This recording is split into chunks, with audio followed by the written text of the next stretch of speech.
Hola, hola.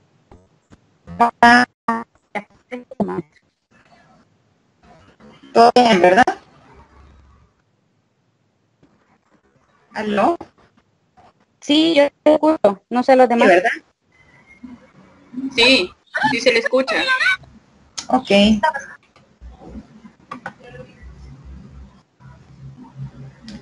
Bueno, si gusta, comenzamos.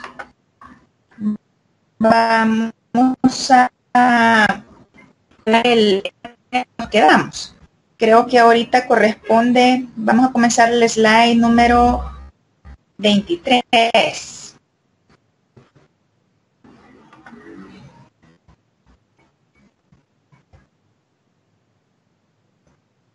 Estamos ubicados.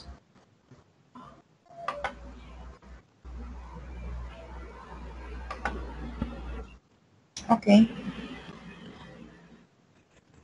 Ya estamos. Ok, bueno. Bueno, nos quedamos en la parte de la selección de los proveedores, ¿verdad? Y hablábamos acerca de lo importante que era una correcta selección, en qué lugar vamos a buscar el producto, que eso va a depender bastante del tipo de producto que queramos comprar, ¿verdad? La importancia económica para la empresa, etcétera. Entonces, ¿cuáles son las ventajas del correcto desarrollo, ¿verdad? Dentro de las principales ventajas es que se fomenta la competencia entre los proveedores. ¿Y qué sucede cuando los proveedores se ponen a competir? ¿Quién sale beneficiado de esa situación?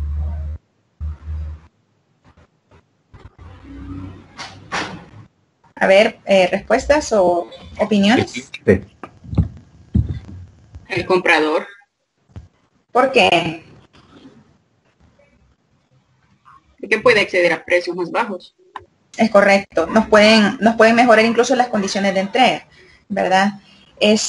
Otra de las ventajas es de que se puede conocer a profundidad la situación del mercado del proveedor, ¿verdad? Y podemos también identificar fuentes de suministro alternas.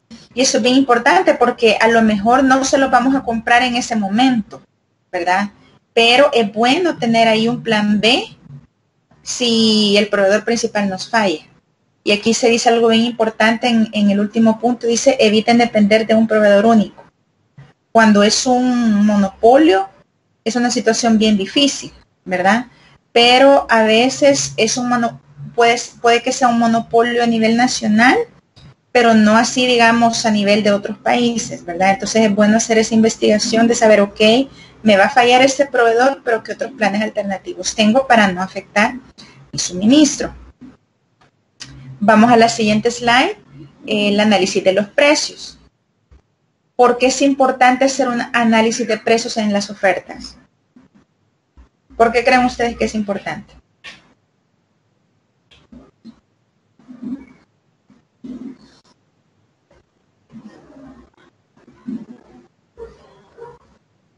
Si nosotros vamos a un centro comercial y solo nos dejamos llevar por la primera tienda que encontramos, no es una compra inteligente, ¿verdad? Sobre todo porque el dinero es un recurso bastante limitado. Lo mismo, pues obviamente pasa con el caso de las compras institucionales, que la evaluación de los precios es vital para cuidar los recursos financieros de la empresa. Los objetivos de un análisis de precios es definitivamente pagar el precio justo.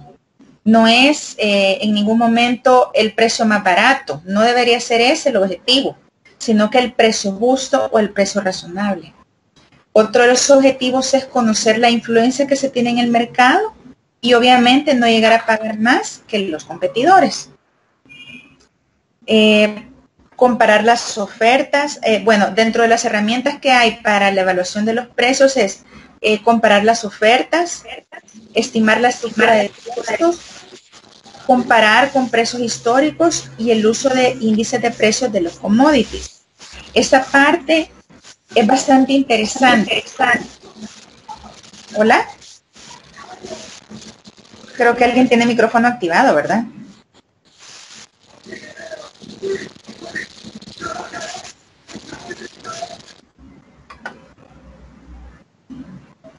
Ok, ahorita ya todos se escuchan, ¿verdad? Sí. Sí, Hola, escuchan, vaya, perfecto. Dentro de las herramientas para analizar los precios tenemos comparar ofertas, estimar la estructura de los costos, comparar con precios históricos y el uso de índices de precios de los commodities. Cuando se habla de comparación con precios históricos, obviamente eso nos lleva a que como compradores debemos tener una base de datos con las referencias de los precios que hay a nivel de mes o a nivel de año. Y de esa forma nosotros podemos comparar. De repente un proveedor puede decir, mire, porque es invierno o porque es verano, mis precios van a subir. Entonces nosotros tenemos que tener como el análisis histórico, ok, pero el año pasado también era invierno, pero no me subió tanto los costos, que es lo que estará pasando esta vez, ¿verdad? Entonces todas esas referencias tiene que tenerlas el comprador. Dentro de los enfoques en el análisis de precios está la tipología del mercado, o sea, en qué tipo de mercado me estoy moviendo, cuáles son las condiciones del mercado, comparar los precios, la razonabilidad de los precios y la estrategia de precios del proveedor. Vamos a ver en el slide 28 un pequeño diagrama acerca de la tipología del mercado para que lo podamos entender. Tenemos por un lado la negociación competitiva, que es cuando tenemos muchos competidores y hay mucha oportunidad de poder comparar precios, y por el otro lado tenemos un monopolio. Entonces, dependiendo de cualquiera de las dos situaciones, así va a ser nuestra capacidad, o más bien dicho, así va a ser la capacidad de los proveedores de influir en los precios. ¿Qué sucede cuando hay una negociación competitiva? Los proveedores no tienen ninguna forma de imponer su precio. ¿Por qué? Porque la última palabra la tiene el comprador. Hay tantas opciones y los proveedores están peleando tanto entre sí que la decisión final es el comprador quien la va a tomar. Puede haber un caso intermedio donde a lo mejor existan pocos competidores, tampoco sea un monopolio, pero no son la gran cantidad de competidores. Entonces, en ese caso, la capacidad del proveedor para influir en los precios va a tener un relativamente poco peso. Pero cuando es un monopolio, lastimosamente es el proveedor quien tiene poder en los precios. Y él los puede subir y los puede bajar como se le antoje. Y los compradores no tienen mayor oportunidad ni de negociar, ni de poder buscar otras alternativas, porque es un monopolio y el proveedor tiene el poder único. ¿Se entiende esta parte cuando nos referimos a la tipología del mercado? ¿Hola? Sí, maestro, se entiende. Ok. Cuando nosotros nos vamos a sentar a negociar y a revisar un precio, yo tengo que tener bien claro cuál es mi tipología del mercado, en qué estoy parada, porque eso va a determinar si yo voy a tener poder de negociación o no. Ahora bien, sigamos en el slide 29. El análisis de los precios. ¿Cuál va a ser el enfoque? Tengo que revisar también las condiciones del mercado. ¿Qué es lo que está sucediendo en el mercado de los proveedores? Tengo que estar monitoreando los factores externos que pueden estar influyendo también en los precios de los bienes comprados. ¿Cómo creen ustedes que puedo estar yo pendiente o monitoreando lo que está sucediendo en el mercado de los proveedores? ¿Qué herramientas de información voy a necesitar estar consultando?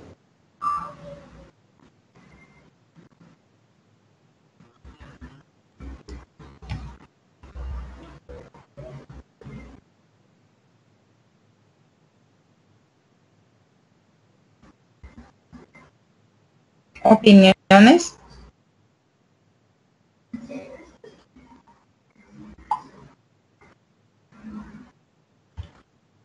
¿Qué fuentes de información tendría que consultar yo para saber qué está sucediendo en el mercado de mi proveedor?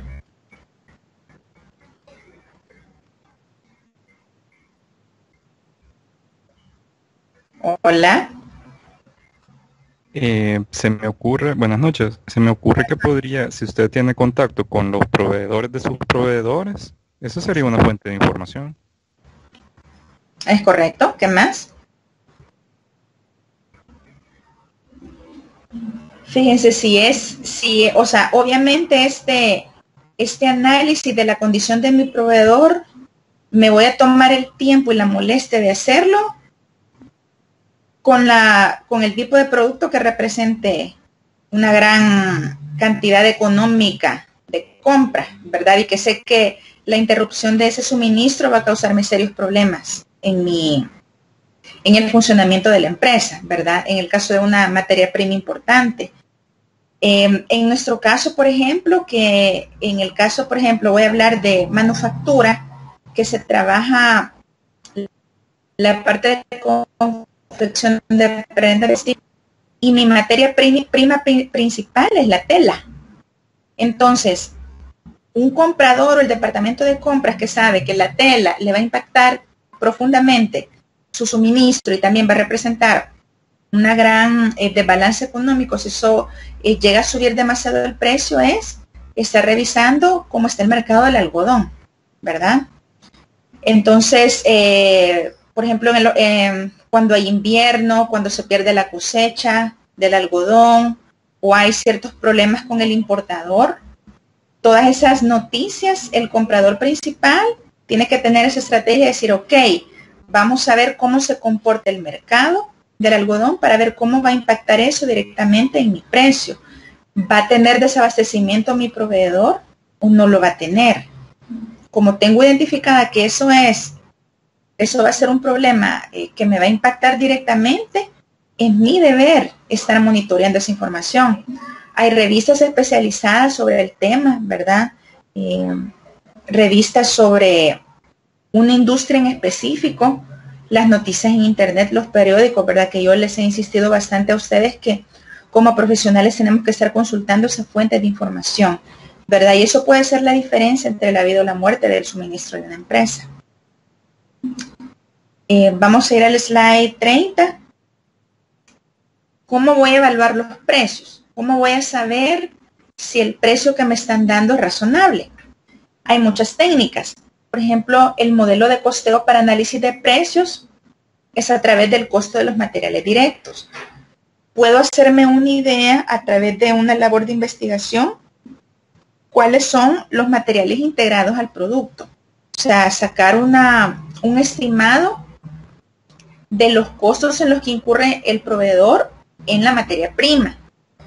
También puedo sacar un estimado de los costos de mano de obra, en cuánto es el salario mínimo, cuántos operarios más o menos puede él estar ocupando en la planta, ¿verdad? Etcétera. Los costos indirectos también corresponde a los costos relacionados con la transformación del producto, ¿verdad? A lo mejor puede ser la parte de la energía eléctrica y otro tipo de suministros que no corresponden a la mano de obra directa ni a los materiales directos. A través de eso podemos hacernos más o menos una idea de los costos en los que está incurriendo el proveedor. También costos administrativos y de ventas, ¿verdad? Y la parte del margen. ¿Qué margen estará usando el proveedor también? ¿Qué margen de ganancia? Este tema del margen obviamente es bien delicado porque el proveedor no nos va a dar esa información. Él no nos va a dar cuáles son los márgenes de ganancia que le está ocupando. Pero en la industria podemos investigar cuáles son los márgenes manejados dentro del mercado para hacernos una idea aproximada de lo que nuestro proveedor está incurriendo. También la parte del riesgo. ¿Qué tipo de porcentaje de riesgo está asumiendo el proveedor para influir en el precio de la operación? Entonces, como ven, esta parte es una labor bien investigativa, ¿verdad? Aparte de monitorear los precios de la competencia, en algunos casos donde no tenemos suficientes competidores como para poder comparar, si tenemos que tomarnos el tiempo para hacer este tipo de estudio. No va a ser fácil y no necesariamente el proveedor nos va a abrir las puertas de par en par para que nosotros hagamos esta investigación, pero podemos hacernos como una idea global, ¿verdad? En el slide 34 vemos los enfoques de los análisis de precios. Es a través de las comparaciones entre precios, el RFQs, que son más o menos es como comparaciones entre las cotizaciones, a través de las licitaciones también, o a través de las subastas inversas. Cuando nosotros analizamos los precios y analizamos la razonabilidad de los precios, podemos hacernos idea de las propuestas de precios que están manejando nuestros proveedores dentro del mercado. Puede que tengamos precios basados en el mercado o precios basados en los costos. ¿Cuál es la diferencia entre los dos? Cuando un precio es basado en el costo, significa de que el proveedor está sacando sus costos con un porcentaje con un margen de utilidad, y en base a eso pues da el precio final. Pero también puede que exista un precio basado en el mercado. Quiere decir de que a lo mejor el porcentaje de utilidad del proveedor no va a ser el margen que él quisiera para competir, porque el mercado no lo deja subir precios.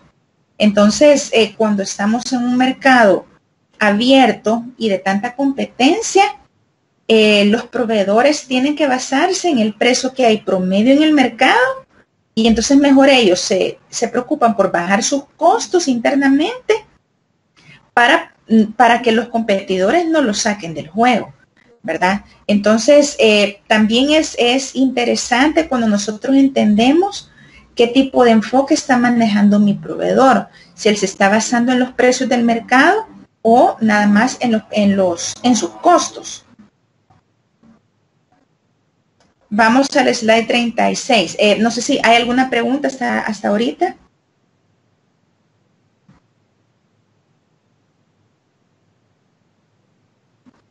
No, maestra. Ok. Regresando al slide 35, veíamos de que cuando tenemos una propuesta de precios en el mercado basada en costos, esto puede ser no colaborativo y colaborativo. Vamos a ver en el slide 36 en qué consiste eso. Cuando existe una estructura de costos no colaborativa, significa de que se imponen metas de ahorro de costos del proveedor, las cuales tienen que ser trasladadas. O sea, el precio tiene un techo independientemente de la estructura de costos internos y a veces de los externos.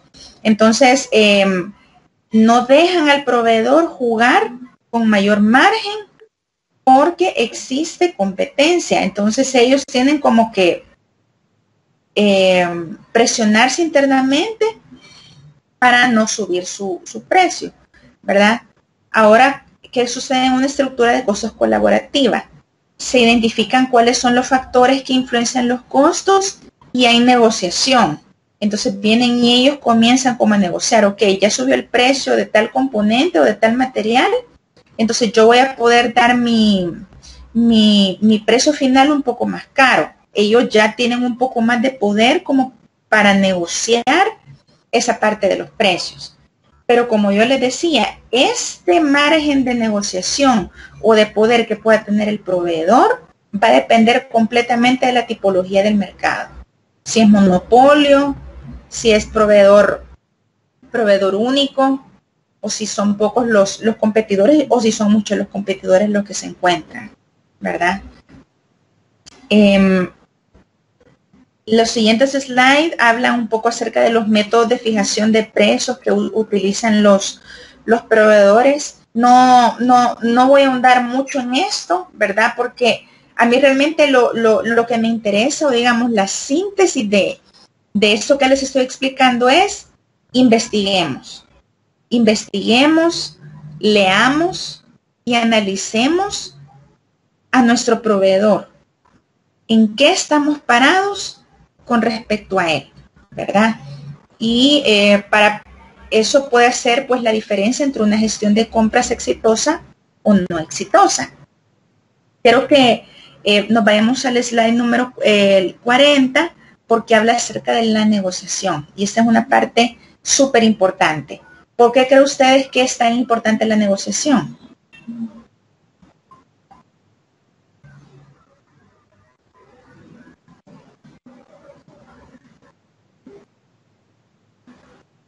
¿A cuántos de ustedes les ha tocado negociar?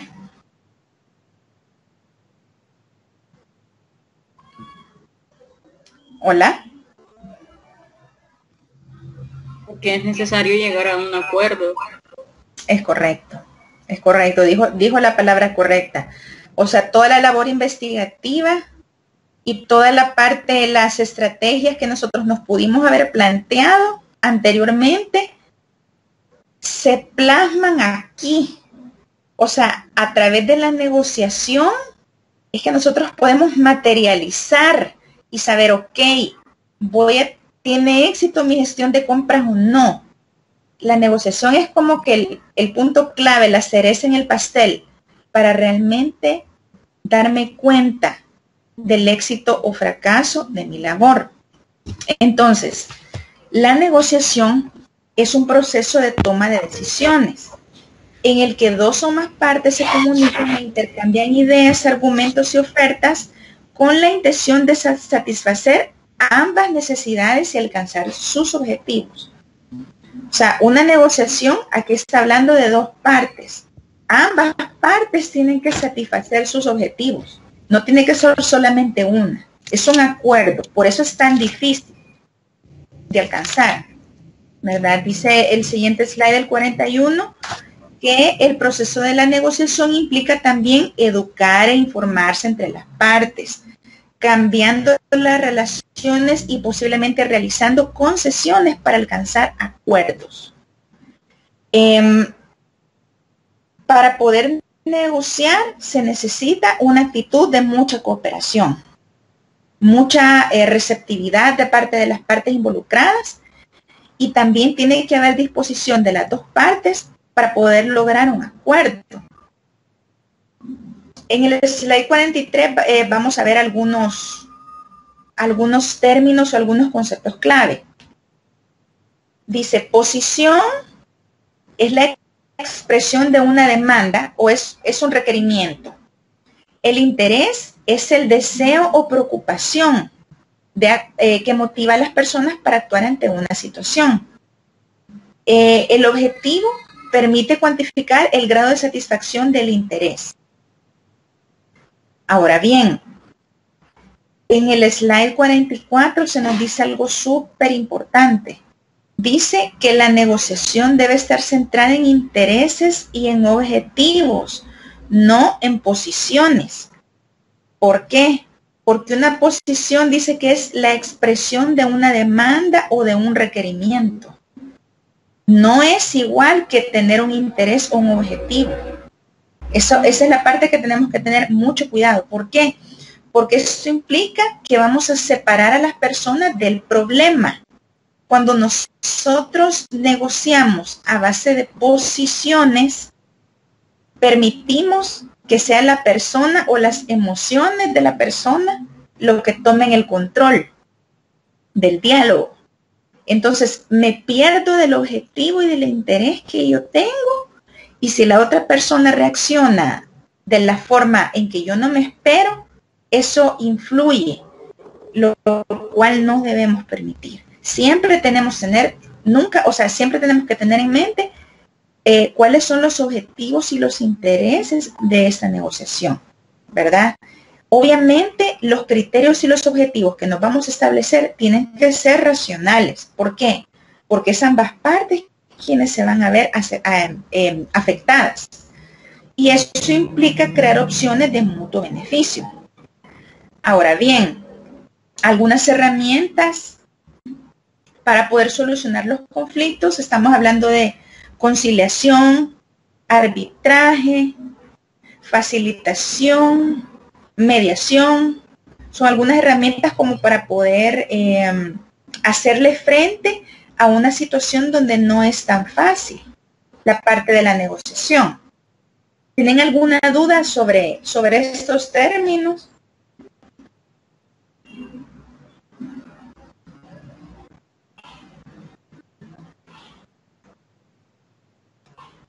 Hola.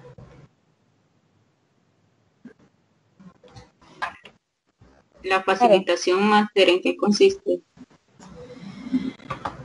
Facilitación es básicamente cuando ponemos, digamos, cartas sobre la mesa y decimos, ok, para la otra parte, para que la otra parte llegue a un acuerdo,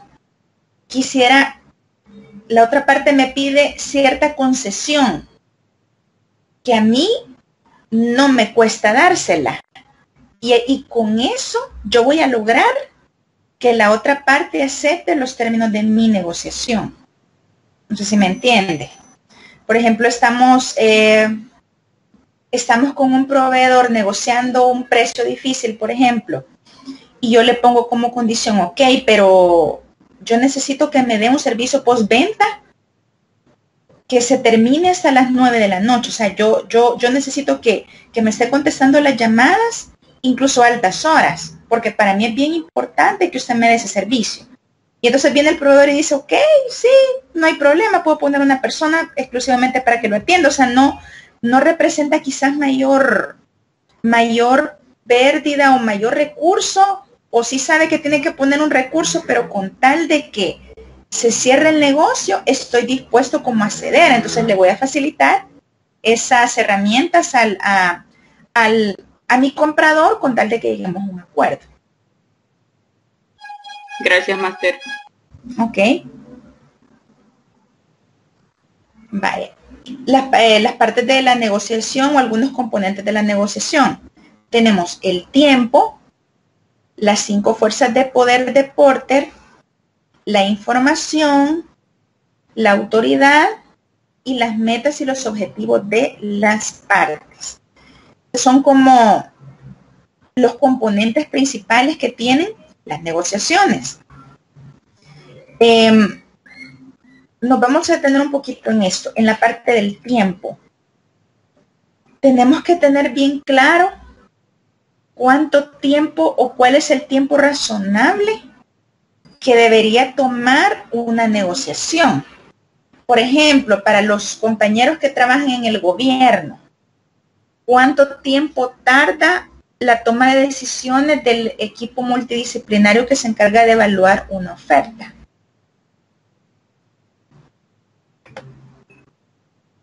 Si me pueden retroalimentar con sus valiosos conocimientos. Buenas noches, maestra. ¿Cuánto tiempo estimado toma una decisión de ese nivel? ¿Me escucha, maestra?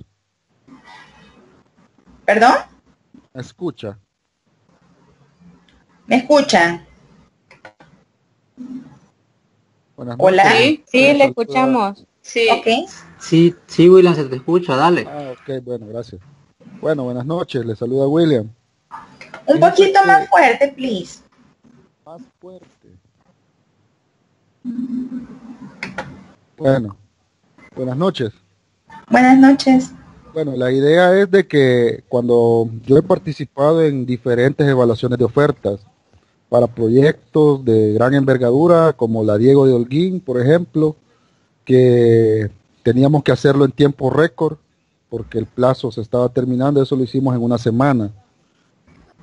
Pero hay otras comisiones de evaluación de ofertas que se tardan hasta más de un mes en dar una opinión. Entonces eso hasta este momento se ha regulado y se ha establecido tiempos porque se va a implementar un sistema de calidad.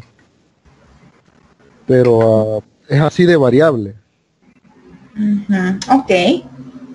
Cuando ustedes entren en una negociación, tiene que conocer la naturaleza y el tiempo razonable que se va a llevar. Por ejemplo, en el caso de una licitación de gobierno, ¿verdad? Por ejemplo, sé que no va a ser de algo de 2 días, ¿verdad? Sino que se va a tomar, ¿qué? 1 mes, 2 meses, 3 meses, 4, 6. Las mismas bases también especifican eso, ¿verdad? Si yo voy a trabajar con la empresa privada, más o menos tengo que yo tener conocimiento del tiempo que se va a tomar el encargado de analizar mi oferta para poder tomar una decisión. Entonces, eso a mí, esa es la parte también como de la labor investigativa que se tiene que tomar, ¿verdad? La otra parte interesada en conocerlo. ¿Por qué? Porque cuando se pasa del tiempo establecido o lógico para tomar una decisión, es porque algo está pasando, ¿verdad? Y a lo mejor no me han dicho todavía que no, pero es bien probable que la respuesta esa sea, ¿verdad? Entonces no voy a seguir como esperanzado o queriendo gastar esfuerzos en algo que a lo mejor no va a suceder. Por eso esta parte del tiempo es bien importante conocerla. Otro componente es las 5 fuerzas del poder de Porter. ¿Recuerdan cuando vimos ese slide donde hablaba acerca de si hay muchos competidores, la amenaza de productos sustitutos, el tamaño del proveedor, el tamaño del comprador? Todo eso tengo que tenerlo bien claro, porque yo voy a saber, ok, mi comprador es más grande que yo. Ah, bueno, ya sé yo en qué estoy parada. Ya sé yo de que él me va a torcer el brazo y me va a querer dar el precio que él quiera. Y yo no voy a poder tener mayor chance de negociar. O soy yo más grande que mi proveedor. Toda esa posición o ese análisis de las fuerzas del poder de Porter tengo que tenerlas bastante claras. La información, tengo que informarme perfectamente bien de quién es la otra parte, cuáles son sus puntos fuertes y cuáles son sus puntos débiles. Si ustedes se van a sentar a negociar y no conocen la otra parte, señores, tienen una gran probabilidad de perder. Tienen que informarse muy bien de, como les decía, las fortalezas, cuáles son los puntos débiles o de qué parte yo me puedo agarrar para poder bajar precio o llegar a un acuerdo que sea más a beneficio mío. El nivel de autoridad que tengan las partes y cuáles son las metas y los objetivos de dichas partes, ¿verdad? Eso también es bien importante porque de repente podemos encontrarnos con algún proveedor que a lo mejor es una empresa que tiene varias compañías. Entonces a lo mejor esa empresa en unas compañías gana, tiene buenas ganancias, en otras compañías pierde, pero la posición en la que está ahorita es que quiere ganar clientes, quiere ganar mercado, porque quiere crecer, ¿verdad? O sea, ¿cómo está comportándose o cuál es la posición en el mercado? ¿Cuáles son las metas, qué objetivos tiene la otra parte? Eso es bien interesante que nosotros podamos conocerla. En el slide 47 vamos a ver cuáles son los hechos que ponen en evidencia que hay interés por negociar. Esta parte es bien importante. ¿Saben por qué? Porque quien tiene interés se debe esforzar por llegar a un acuerdo y puede llegar a ceder en ciertas concesiones, pero si no hay interés de la otra parte, difícilmente va a querer acceder a las demandas que pueda tener la otra parte. Entonces, ¿qué es lo que pone en evidencia cuando hay interés en una negociación? En primer lugar, cuando existe el deseo de mantener una relación. Si usted para su proveedor es uno más, y si usted para el proveedor es alguien que usted se va y vienen 100 todavía detrás de usted no va a tener poder para poder negociar. Caso contrario, si la empresa está interesada en ganarlo a usted como cliente, entonces va a haber un interés para poder acceder a la negociación. También lo que pone de relieve el interés es cuando hay disposición para compartir información. O sea, si usted quiere conocer la empresa, quiere conocer las instalaciones, quiere conocer cómo son sus procesos productivos, por ejemplo, y la otra empresa está dispuesta a que usted los conozca, significa de que hay interés de su parte. También cuando hay un compromiso para firmar acuerdos, cuando quieren o desean, están en la disposición de poner hasta los más mínimos detalles por escrito, al de que se acceda. Esa es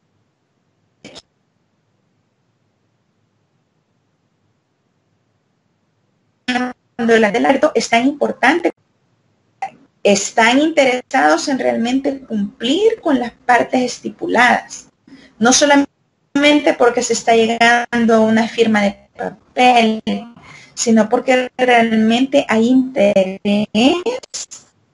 en cumplir. Y para entonces, el análisis también es bien importante poderlo hacer, ¿verdad? Imagínense cuando ustedes, por ejemplo, no sé si se han topado con la situación de que quieren comprar una casa o que quieren comprar un vehículo. O sea, yo en ambas situaciones me he encontrado con todo tipo de proveedores o de vendedores, ¿verdad? Hay algunos que quizás reciben 100 llamadas en el día preguntándoles por el mismo carro. Y entonces no me prestan mayor interés. Y por ejemplo, si yo quiero que me lo lleven a un lugar a enseñar, ay, no, es que ese lugar es muy lejos, mejor en otro, o tal día no puedo, me ponen como muchas excusas. Entonces, ahí yo digo, bueno, no veo interés en que me lo quieran vender. Entonces, si yo quiero pedir otras cosas o bajar precio, o sea, no van a querer negociar conmigo. No hay interés. En esas cosas pequeñas yo me doy cuenta. Caso contrario, cuando veo que hay una insistencia, sí, no se preocupe, yo se lo llevo donde usted me diga, podemos ir a verlo, venga, conozca, ábralo, voy a darle una vuelta, aquí está. Es diferente porque se percibe el interés por querer vender. Entonces, eso me da a mí la pauta de que si yo pido una rebaja en el precio, me la van a conceder, porque existe interés. Entonces, estas son como partes del lenguaje quizás no verbal, que como compradores tenemos que aprender a tener esa astucia para poder percibir. ¿Tienen alguna pregunta?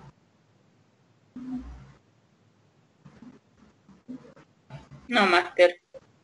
Ok. Ahora vamos a ver en el slide 48 los tipos de negociaciones.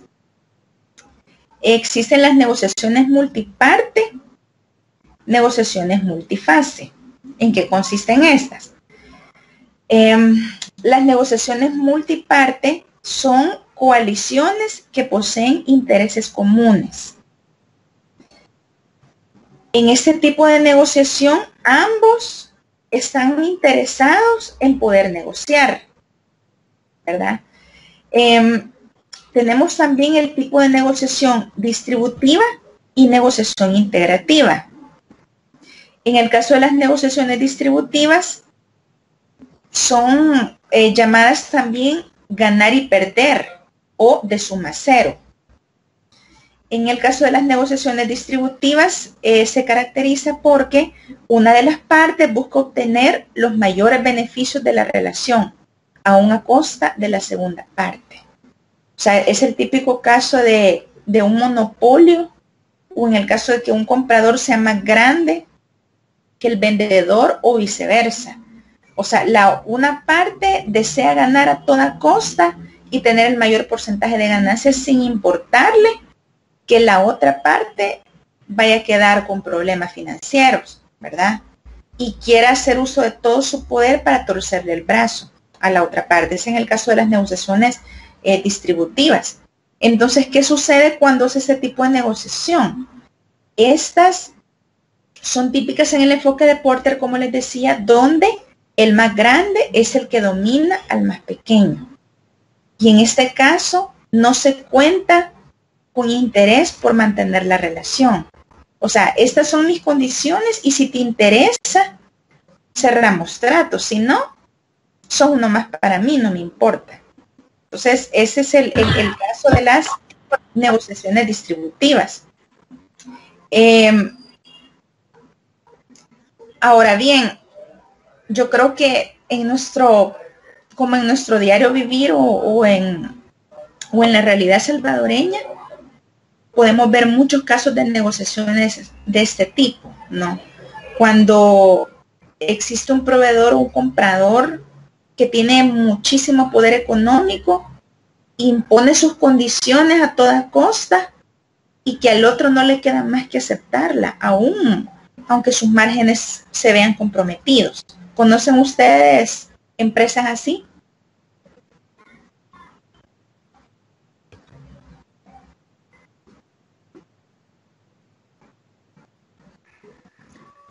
Bueno. Hola. Sí, sí, Master, un ejemplo es que usted le quiera proveer a Super Selectos, por ejemplo. ¿Es correcto? ¿Qué sabe usted de esa empresa?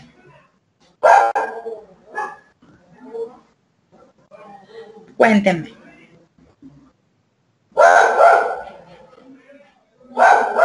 Hola. Pues, de verdad no sé mucho, pero es la lógica que ellos dominan ese mercado y ponen los precios a quienes los quieran vender a ellos. Sí, es correcto. Es correcto. Yo realmente nunca he trabajado con ellos, pero sí he escuchado muchos comentarios de que ellos imponen como su capacidad de negociación a sus proveedores, pero no necesariamente a todos los proveedores, sino más que todo con los pequeños, ¿verdad? Que ellos tienen el chance de decirles, mira, bueno, yo quiero del precio de venta en tienda, yo quiero el 20-30% de las ganancias, dice el supermercado. ¿Lo quieres o no lo quieres? ¿Lo tomas o lo dejas? Hay 10 haciendo cola allá afuera que quieren ocupar tu lugar, ¿verdad? Entonces, lastimosamente, esa es una práctica bastante generalizada en nuestro país, ¿verdad? Regresando al slide, vamos a ir por el slide 55 ahorita. Es que el valor de la información en la negociación distributiva, ¿cuál es? Dice, cuanto menos sepa la otra parte sobre tu interés en hacer los negocios y de tus restricciones y tus preferencias sobre los asuntos, opciones de negocio, mayor será tu poder en la negociación. O sea, la otra parte no tiene que percibir que hay demasiado interés de mi parte para poder hacer los negocios. ¿Por qué? Porque si la otra parte percibe que estoy desesperada por comprarle, obviamente no va a querer acceder a bajar un precio o a lo mejor o a darme el servicio que yo necesito. Si la otra parte conoce cuáles son mis restricciones, a lo mejor financieras, a lo mejor logísticas, de lugar, comerciales, también va a querer aprovecharse de esa situación para sacar provecho. O si la otra parte sabe mis preferencias sobre las opciones de negocio, también va a querer la otra parte tomar provecho. Entonces, en este caso, nosotros a la hora de negociar, tenemos que preocuparnos por conocer la otra parte, por conocerla, yo conocer a la otra parte, pero tengo que cuidarme que la otra parte no tenga toda la información sobre mí. Esa es como la parte ideal para poder negociar. Hay otro tipo de negociaciones que son integrativas, que dice que son negociaciones que, a diferencia de las distributivas, buscan el beneficio de ambas partes para poder lograr un acuerdo. Busca integrar recursos y capacidades de las partes para poder generar valor. Y se caracterizan por realizar concesiones mutuas, ¿verdad? Entonces, en una negociación integrativa, es básicamente ganar-ganar. O sea, ambas partes están de acuerdo, ambas partes quedan satisfechas con la negociación que han hecho.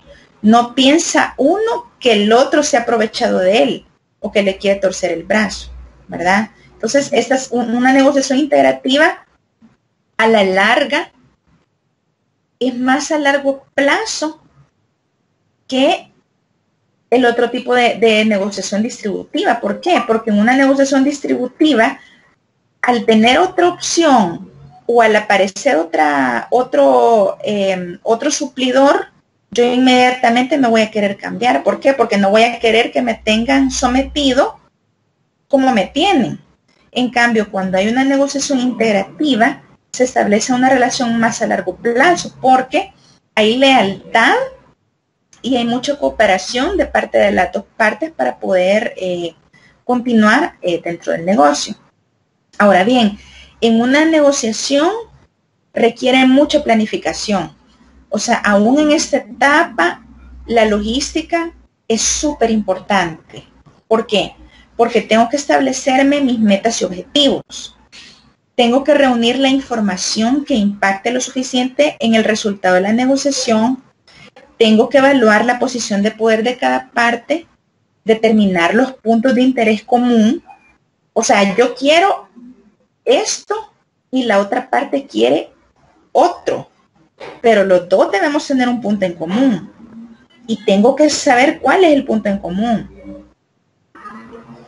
Tengo que planear cuáles van a ser mis concesiones, decidir el papel de cada miembro de mi equipo y decidir la táctica de negociación a usar. Toda esta parte es bien importante. ¿Por qué?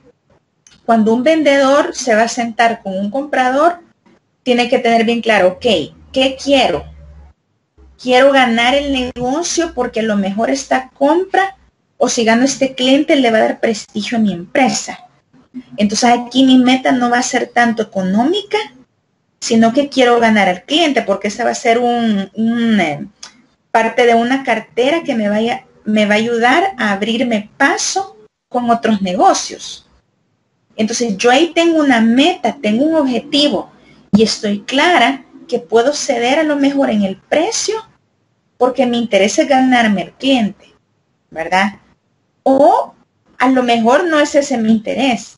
Mi interés es poder mantener un aceptable margen de ganancias. Y puede que ganarme ese cliente o no va a comprometer el interés que yo tengo por mantener mi margen de ganancia. O sea, ahí, dependiendo de los objetivos que yo tenga, así va a ser también la forma o las concesiones que voy a dar. Evaluar la posición de poder es lo que ya habíamos visto, saber cuál es mi tamaño y cuál es el tamaño de la otra parte. En el punto 5 dice, planee sus concesiones. Tengo que saber qué estoy dispuesta a ceder o qué no estoy dispuesta a ceder. A lo mejor lo que me está pidiendo mi comprador o mi vendedor no sea difícil para mí dárselo con tal de cerrar una negociación. O puede ser que lo que me pida definitivamente no me es rentable, me saca del margen. Pero esas cosas no las voy a estar inventando hasta el momento que me voy a sentar en la mesa con la otra parte. O sea, tengo que saber cuál va a ser mi margen y hasta qué punto yo puedo ceder en ciertas cosas y hasta qué punto no. Si no, lo que va a suceder es que me voy a poner a ofrecer cielo y tierra y al final voy a salir perdiendo con lo que yo negocié, ¿verdad? Y dice, decide la táctica de negociación a usar. Tengo el poder suficiente para hacer una distribución, una negociación distributiva o una negociación integrativa. Eso va a depender bastante el tipo de información en la que yo voy a sentarme a analizar. ¿Se entiende esta parte o tienen alguna duda sobre esta parte de la negociación? Yo me quedé con una duda. ¿Pudiera hablar un poquito más fuerte, por favor? Me quedé con una duda. ¿Qué es la negociación multifase? Bueno, sí, tiene razón, esa parte no se la expliqué. La negociación multifase es cuando hay una negociación que va por etapas, ¿verdad? Y a lo mejor puede ser, digamos, en el caso de las licitaciones, se puede dar en el caso de las compañías grandes, donde digamos que pasa por diferentes manos o por diferentes niveles una decisión.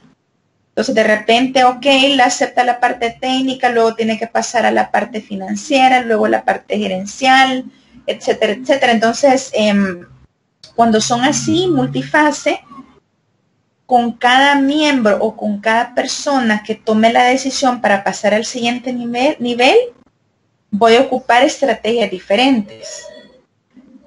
Si yo quiero venir y convencerme primero, o sea, ¿a quién me tengo que convencer primero? ¿Con quién tengo que pactar primero? ¿Es con el técnico? Ok. con el personal técnico, entonces yo tengo que tener mis estrategias y tengo que tener bien clara la información de la persona, qué es lo que ella espera y qué partes se le pueden hacer concesiones. Y va a ser bien diferente cuando me toque sentarme con el de finanzas, por ejemplo. Y totalmente diferente cuando me toque sentarme con el gerente, con el presidente, que es el que toma la decisión final. Entonces, cada negociación pasa como por diferentes etapas y cada etapa requiere diferentes técnicas para poderlo lograr, porque si se queda estancada en una parte, no puedo pasar al siguiente nivel. ¿Se entiende? Sí, muchas gracias, me queda claro. Ok. Bueno, vamos a ver algunos Me gustaría principios. hacer un comentario adicional, Sí. si me lo permite.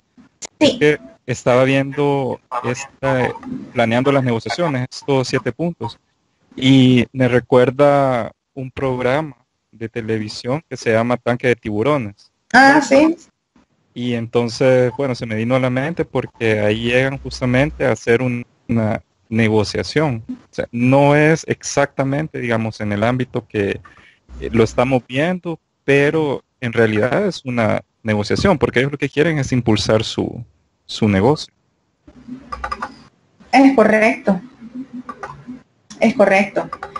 Alguien inteligente va a estudiar a los jueces, ¿verdad? O a los que les están proponiendo. Sí, yo he visto ese programa, desconozco qué tan real será, si será show o no, ¿verdad? Pero en esos panelistas hay diferentes tipos de empresarios y cada quien evalúa cosas diferentes, ¿verdad? Entonces, obviamente tiene mucho que ver la inclinación de cada empresario que va a tomar una decisión, y así va a ser la estrategia que yo voy a ocupar para poderle vender mi idea, ¿verdad? Entonces, mientras más información tenga, va a ser mucho mejor. Ustedes cuando todos defendieron tesis cuando estaban estudiando su pregrado. Sí. Todos defendieron, porque hay algunas carreras que hacen especialización y no hacen tesis. En mi caso Bueno, sí, en lo nacional sí. Igual yo, en mi caso, me gradué de la UES, también defendí. Igual yo. Ok.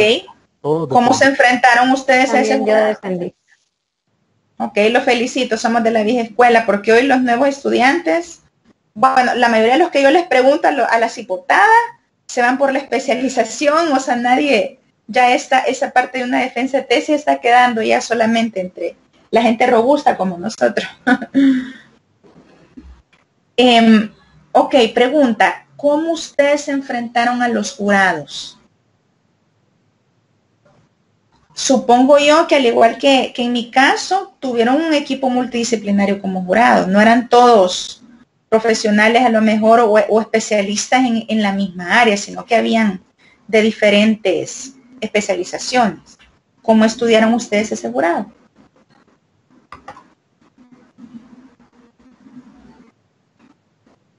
Pues en mi caso particular, sí eran todos ingenieros civiles. Y Casi no le escucho, perdón. William, buenas noches, William le saludo nuevamente. En mi caso particular le decía que todos eran ingenieros civiles en el jurado. Ok. Y el tema, pues, uno lo defendimos en parte, ¿verdad? Pero contaba desde tenerlos a ellos bien atendidos hasta nosotros llegar bien presentables. Ajá. Ok. ¿Alguien más? ¿Alguna experiencia de alguien más?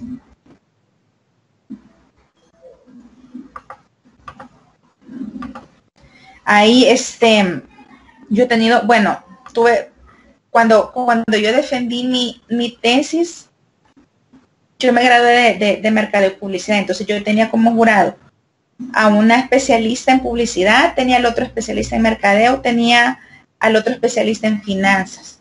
Entonces eran 3 personas con enfoques totalmente diferentes. Entonces yo me acuerdo que ensayábamos las preguntas posibles que me podía hacer fulana. ¿Por qué? Porque su especialidad es publicidad y trabaja ella en una empresa de publicidad. Y la experiencia que ella tiene ha sido, por ejemplo, con la parte de las ferias y convenciones. Entonces, más o menos estudiar, ok, por dónde se me van a ir las preguntas a mí. El otro en finanzas, por dónde me va a agarrar. La factibilidad del proyecto que estoy ofreciendo, va a ser rentable, los indicadores, etcétera, etcétera. Entonces, uno aprende a estudiar a la persona con quien nosotros nos vamos a enfrentar, ¿verdad? Entonces, la misma lógica también tenemos que usar a la hora de sentarnos a negociar. Como yo les decía, no podemos hacerlo sin conocer a la otra parte. O sea, llevamos todas las de perder si nos sentamos a hacerlo de esa forma, ¿verdad? Sigamos con el siguiente slide, que estamos en la página 60. Algunos principios a considerar dentro de la negociación es el BATNA, que ya lo vamos a ver más adelante. Tenemos el precio de reserva, la zona de posibles acuerdos y la creación de valor mediante intercambios. Vamos a ver un poquito qué es el BATNA. Probablemente nunca habían escuchado sobre ese término. Esto viene de unas siglas en inglés que, si mal no recuerdo, se llama Best Alternative to Take, algo así. No recuerdo, permítanme. Aquí tengo el material. Ese término BATNA, más que todo hace referencia, ¿vale la pena hacer el trato? O sea, lo que estoy haciendo me va a beneficiar o es mejor retirarme de la negociación. Cuando se está volviendo una situación de que el comprador o el vendedor o la otra parte está haciendo demasiados requerimientos, demasiadas demandas. Yo ya estudié las concesiones, qué le puedo dar o qué no le puedo dar. A lo mejor yo llego a percibir que va a ser una relación demasiado problemática y puedo llegar a sopesar y decir, híjole, o sea, vamos a llegar a un acuerdo, vamos a hacer un contrato, pero a lo mejor va a ser un cliente que me va a dar bastante problema, que va a estar todo el tiempo encima, señalando, demandando, pero a lo mejor el precio que va a pagar vale la pena, pues, o no va a valer la pena. Esta parte del BATNA nos contesta esas preguntas. ¿Cuándo nosotros podemos seguir adelante con una negociación o en qué momento no? Dependiendo del rumbo que eso tome. Esa es una parte bien importante a considerar. ¿Y cómo influye el BATNA en la negociación? Cuando nosotros buscamos mejorarlo, cuando lo identificamos en la contraparte y cuando buscamos debilitarlo. ¿Cómo vamos a lograr eso? Esta parte me voy a tener un poquito más adelante, solo quiero terminar de aterrizar en los siguientes conceptos.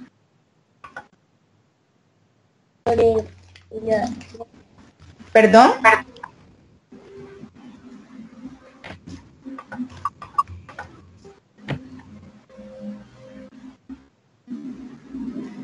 Esta parte del BATNA básicamente, en resumen, es llegar al sí o negociar sin darme por vencido. O sea, voy a llegar a una negociación seguro de que va a ser la mejor alternativa. Este BATNA significa Best Alternative to a Negotiated Agreement. O sea, es la mejor alternativa de un acuerdo de negocio. Tengo que estar seguro que esa negociación es lo mejor para mí. O es lo mejor para la otra parte, pero yo me voy a quedar en serios problemas financieros por llegar a ese acuerdo. Entonces tiene que haber como una zona común de este acuerdo para que sea una negociación en lo que ambos podamos tener ganancias. Normalmente el BATNA debe ser cuantificado con un valor monetario. O sea, yo tengo que tener bien claro cuál va a ser mi límite en el cual la negociación va a valer la pena o no va a valer la pena, ¿verdad? Cuando yo tengo un precio de referencia, un precio arriba o el precio límite hacia abajo, normalmente tengo que hacerme como una idea, ok, el precio de mercado es, por ejemplo, de una materia prima, es $5 la libra. Ahora, este cliente está queriendo que yo me le baje a $2 la libra, pero mi BATNA es como mínimo $3. Si yo me bajo de esto, voy a estar en serios problemas. Entonces, ahí yo cuantifico cuál es mi mejor alternativa, que si es abajo de eso, entonces mejor me retiro. Definitivamente no vale la pena seguir con el negocio porque voy a perder. Veamos el slide 65, el precio de reserva. Es el precio mínimo o máximo para lograr un acuerdo. Normalmente este precio de reserva está influenciado o proviene de tu BATNA. Esto es bien similar al BATNA porque el precio de reserva es la cantidad mínima o la máxima con las cuales yo puedo negociar, ¿verdad? Cuando tenemos una zona de posible acuerdo o Zone of Possible Agreements, SOPA, esas siglas, es cuando llegamos a un conjunto de acuerdo en el que ambas necesidades son satisfechas y ambas partes están contentas con el acuerdo. Ahora bien, hasta en este punto de la negociación también interviene la parte de la creación del valor. ¿Por qué? Porque una forma de mejorar la posición negociadora es mediante el intercambio de valores disponibles. O sea, cada parte pide lo que considera que tiene valor y ofrece lo que considera que tiene de poco valor. Para mí, a lo mejor como comprador, es importante llegar a cierto precio, pero para yo llegar a ese cierto precio necesito sentirme satisfecha con el nivel de servicio que me den. Y a la otra parte le interesa negociar conmigo el precio y la parte del servicio al cliente es parte de sus operaciones. Entonces no va a tener que gastar ningún recurso extra en cumplirme mi necesidad porque ya forma parte de lo que ellos hacen. Entonces para mí el servicio al cliente tiene muchísimo valor y para la otra parte tiene poco valor porque es parte ya de la operación que ellos tienen. Ahora bien, ¿qué errores tenemos que evitar en una negociación? Dice la escalada irracional, intereses inalcanzables, exceso de confianza, emociones desmedidas. Escalada irracional, o sea, cuando yo me quiero poner en un plan de que quiero bajarle por completo el precio al proveedor y sé que es imposible, o sea, no me lo va a aceptar porque le sale perdiendo. Como obviamente yo no conozco la estructura de costos del proveedor, no tengo la menor idea de cuáles son los precios en el mercado, ignoro muchas cosas, entonces yo le estoy diciendo, no, es demasiado caro lo que me estás dando, no te lo voy a aceptar. Sí, pero ese precio no existe en el mercado, o sea, nadie le va a querer vender a usted. Entonces, ese es un error, sentarme sin conocer el nivel razonable de precio o de las condiciones con las que tengo que negociar. Cuando estoy queriendo exigir cosas que son inalcanzables, ¿verdad? Cuando es algo bastante complicado, difícil de cumplir, realmente eso es un error. ¿Por qué? Porque eso demuestra falta de conocimiento de la otra parte. Significa que yo no he estudiado bien a la otra parte con quien quiero negociar. Exceso de confianza, ¿verdad? A lo mejor es la primera vez que nos vamos a sentar con alguien y queremos ya de entrada que se nos concedan un montón de cosas y no ha habido una relación de confianza o de fogueo con esa otra persona. Entonces, ese es un error que tenemos que evitar. O tener emociones desmedidas, ¿verdad? Dejarnos desbordar por el hígado o por el enojo o por alguna emoción y eso nos quiera nublar la razón. Los obstáculos para tener una negociación exitosa es tener un estilo competitivo, ¿verdad? En el cual queramos nosotros tomar la mayor parte de la ventaja y dejar a la otra parte totalmente expuesta. Cuando no existe una relación de confianza, ¿verdad? Cuando hay vacíos en la información o cuando existe mala comunicación. Nuevamente, entre más información nosotros tengamos, va a ser mucho más exitosa nuestra labor. ¿Hay alguna pregunta o algún comentario sobre esto?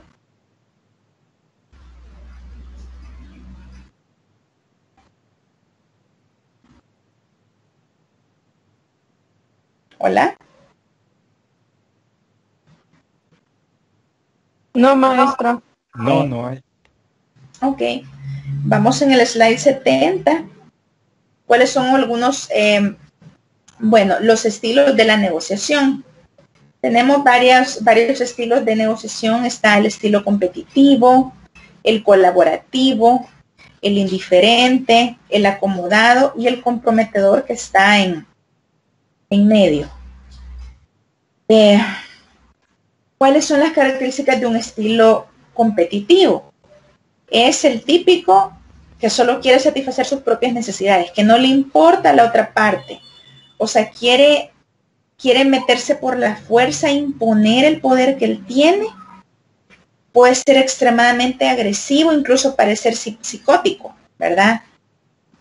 ¿Cuándo se utiliza este estilo de negociación o qué tipo de empresas normalmente lo utilizan? ¿Bajo qué condiciones?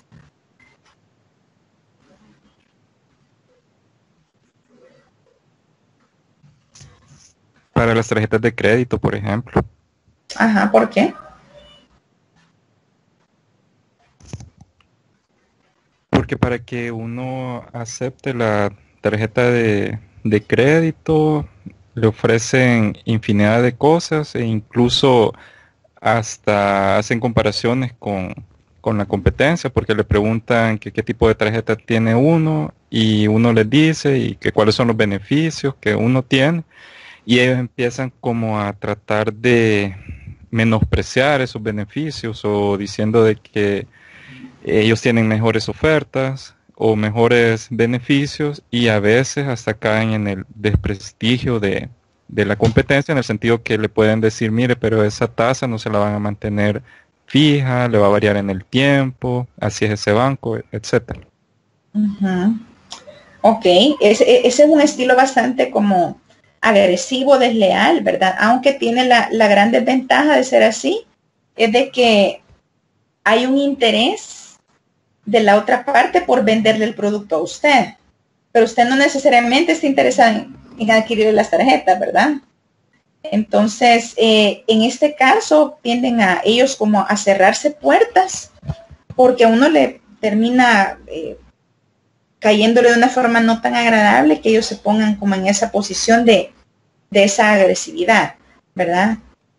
También otro ejemplo de ese estilo competitivo puede ser, pues, el ejemplo del supermercado que daba el otro compañero, ¿verdad? Cuando un pequeño productor quiere entrar a competir, ¿verdad? Entre el supermercado, entonces el super impone sus propias condiciones, impone su margen de ganancias, ¿verdad? Y incluso juegan con los pagos, ¿verdad? Le extienden los pagos a 60 días, 90 días, ¿verdad? Entonces ellos ponen sus condiciones sabiendo que la otra parte es mucho más pequeña y que no tiene mucho poder. Entonces ese es un estilo competitivo de negociación. Luego tenemos el otro estilo es el estilo indiferente, que se caracteriza por la pasividad. O sea, evita competir, evita negociar y puede ser una reacción a un competidor agresivo. O sea, este tipo de negociación básicamente puede deberse cuando un proveedor tiene un monopolio, ¿verdad? O está en una buena posición de mercado y entonces viene alguien y desea adquirirles un servicio o desea hacer una demanda y ellos, bueno, saben que no les importa perderlo porque tienen mucha cartera de clientes, ¿verdad? Entonces pueden volverse incluso también pedantes, ¿verdad? Porque simplemente no les interesa ganar más mercado. Esto normalmente también lo podemos ver en el caso de algunos bancos o en el caso, por ejemplo, de las compañías de telefonía, ¿verdad? De que cuando una persona llega a su centro de servicios y vemos que no hay mucho interés por poder construir una relación. ¿Por qué? Porque tienen tantos clientes que realmente no les es indiferente, uno más, uno menos, ¿verdad? Otro tipo de negociación es el estilo acomodado, que es lo opuesto a lo competitivo. Lo más importante es mantener la relación y realizan concesiones sin mucho esfuerzo.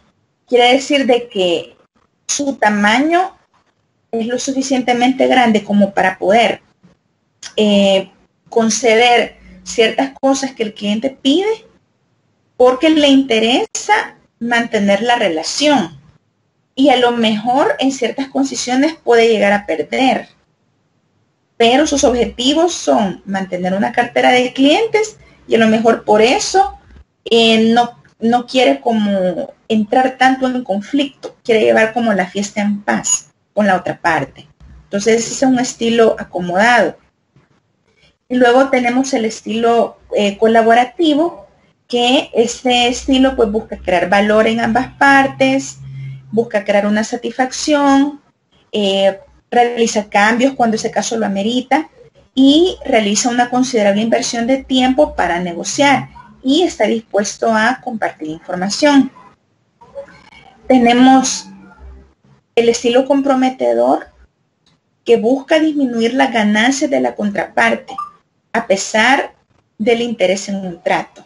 O sea, todo el tiempo está tratando de regatear y de ver dónde pueden bajarle el precio y realiza ofertas que son difíciles de cumplir o aceptar. Y eso obviamente por una muy poca información, ¿verdad? Sobre la parte y sobre el mercado, ¿verdad? Entonces, esta parte de la gestión de proveedores, como vemos, comenzamos con una búsqueda y selección de proveedores y terminamos con la parte de la negociación.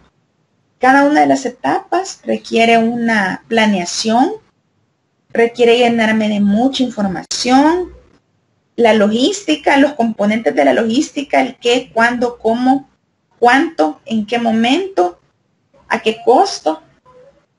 Los componentes básicos de la logística se desarrollan en cada una de estas partes a la hora de ver la gestión de proveedores, ¿verdad? Entonces, con esto terminamos el tema de gestión de proveedores. ¿Tienen ustedes alguna duda sobre esta unidad? O sea, sobre esta parte de la unidad.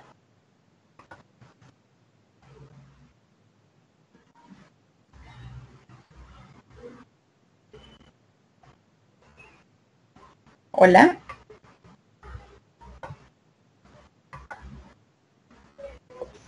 No, Master, no hay duda.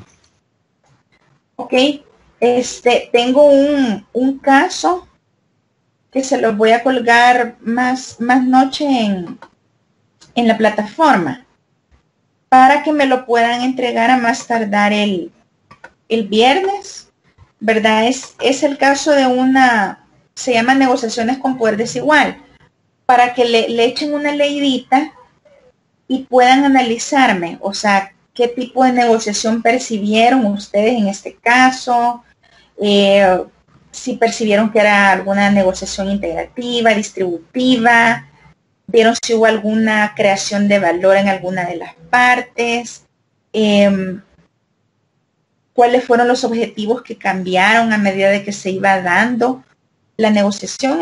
Es una lectura bastante interesante como para que ustedes puedan desarrollar bien esa parte de lo importante que es conocer a la contraparte a la hora de negociar. Es un caso acerca de la guerra que fue en 1952 en Estados Unidos. Entonces se lo voy a colgar más tarde para que ustedes lo puedan leer. Si gusta, llegamos hasta aquí y continuamos el jueves con la siguiente parte. O le damos hasta terminar un par de temas más, ustedes me dicen. Mejor el jueves. ¿Quieren seguir el jueves? ¿Ya están cansados? Yo digo que mejor el jueves, así descansamos un poco. Va, perfecto. Entonces, el jueves vamos a seguir con otro tema que es acerca de la subcontratación de procesos, ¿verdad? Es un tema igual bastante interesante. Entonces ya les voy a avisar cuando esté colgado el caso en la plataforma para que lo puedan leer. Máster, una pregunta. ¿Sí? ¿El caso es individual? Sí, es individual. El sábado vamos a hacer un pequeño laboratorio, pero va a ser grupal. Igual, vamos a ver un análisis de caso, pero ese sí lo vamos a hacer en grupo. Gracias, Máster. Ok, ¿algún otro comentario o duda? En el caso, buenas noches. Buenas noches.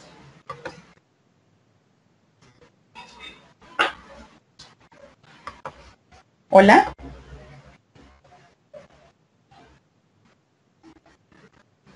Hola.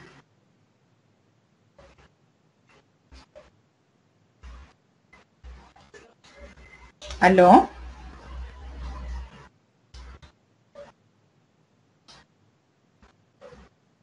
Bueno.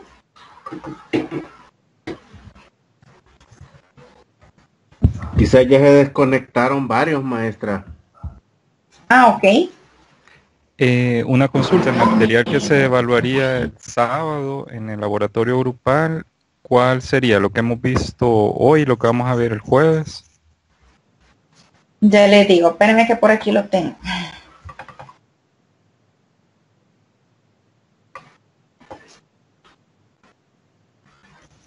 Máster, una consulta. Sí, El material que va a subir hoy, ¿para cuándo es? para el viernes. Sí, para el viernes.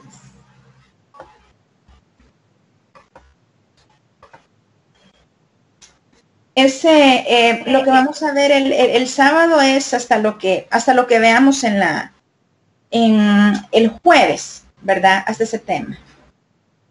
Pero sí es un análisis de caso. Y por eso sí quiero hacerlo en grupo, porque dentro del grupo veo yo que tienen bastante...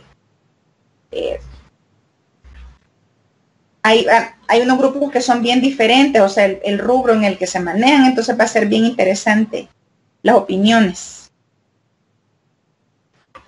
de cada Maestra, tengo una duda. quien. Sí.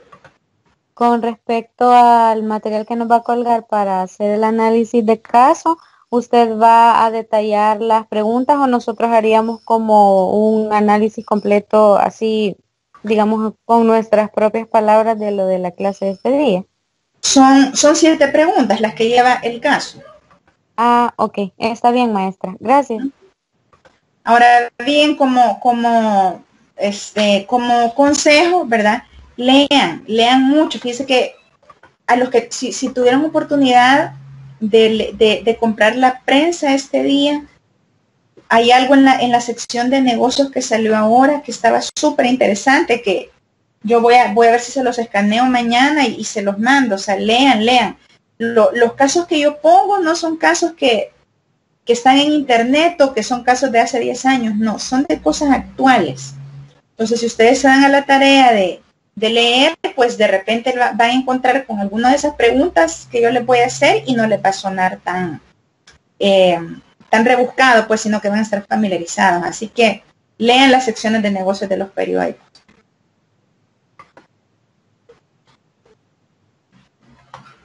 ¿Alguna otra duda?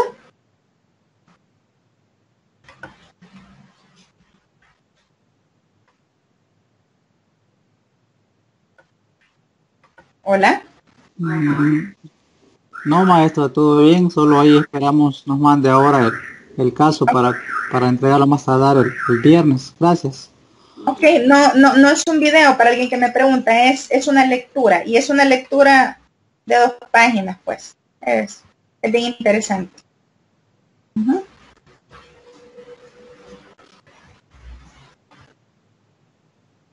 Bueno, pues buenas noches. Muchas gracias por atender la clase. Buenas noches, maestra. Buenas noches a todos. Buenas noches, maestra. maestra. Master. Buenas noches. Compañero. Buenas noches a todos.